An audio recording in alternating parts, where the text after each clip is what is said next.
नमस्कार दोस्तों, आज की कहानी बहुत विशेष होने वाली है। क्यों? क्योंकि इस कहानी में मैं आपको ये बताऊंगा कि भगवान शिव के पास त्रिशूल, डमरू और नाग कब और कैसे आए। साथ में ये भी बताऊंगा कि चंद्रमा कब और कैसे भगवान शिव के मस्तिष्क पर विराजमान हुआ।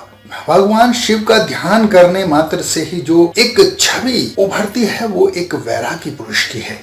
हाथ में त्रिशूल लिए हुए, दूसरे हाथ पे डमरू और गले में सर्प माला, त्रिपुंड का चंदन लगाकर चंद्रमा सिर पर विराजते हुए जो 4-5 चीजें दिखाई देती हैं, वो दुनिया के किसी भी शिवालय में शिव के साथ ये 4 चीजें जरूर दिखाई देती हैं। अब क्या आपको पता है कि ये कब और कैसे शिव जी के साथ जुड़े?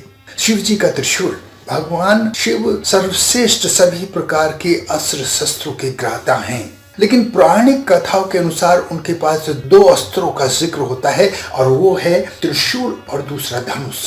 कहते हैं कि शिव का धनुष शिव ने स्वयं बनाया था, शिव ने ही उसका आविष्कार किया था। उससे पहले धनुष नाम की कोई चीज इस संसार में नहीं थी। त्रिशूल के बारे में कोई कथा नहीं है। माना जाता है कि सृष्टि के आरंभ में ब्रह्मनाद से शिव जब प्रकट हुए, उनके साथ रज, तम और सत तीनों गुण भी उत्पन्न हुए, क्योंकि इनके बिना सृष्टि का संचालन संभव नहीं था।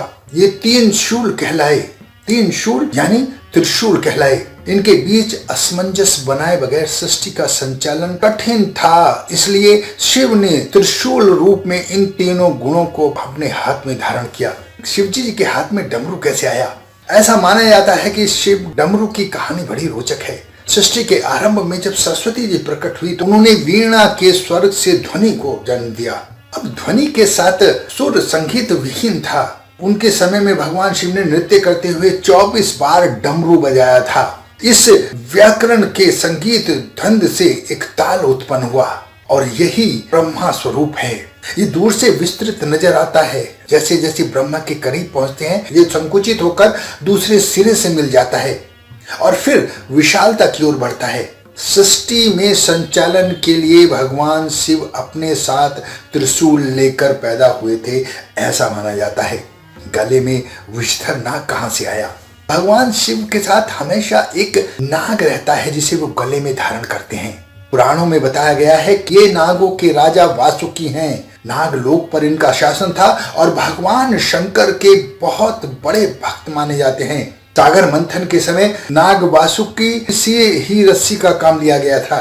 नाग वासुकी की भक्ति से प्रसन्न होकर शिव जी ने इन्हें नागलोक का राजा बना दिया था और साथ में हमेशा अपने गले में लिपटे रहने का वचन दिया था। इसीलिए वासुकी भगवान शिव के गले में लिपटे रहते हैं। शिव के सिर पर चंद्रमा कैसे पहुंचे? ऐसा माना जाता है कि शिव पुराण में ऐसा माना जाता है कि चंद्रमा का विवाह दक्ष प्रजापति की 27 कन्याओं से हुआ था। ये कन्याएं 27 नक्षत्र हैं। इसमें रोहिणी बहुत खूबसूरत और दूसरों से अलग थी, इसलिए चंद्रमा उनको विशेष स्नेह करते थे।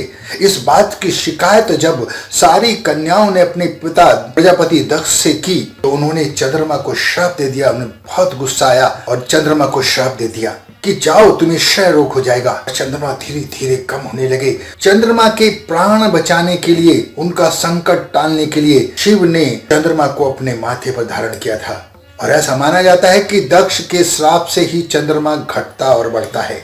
जय भोलेनाथ।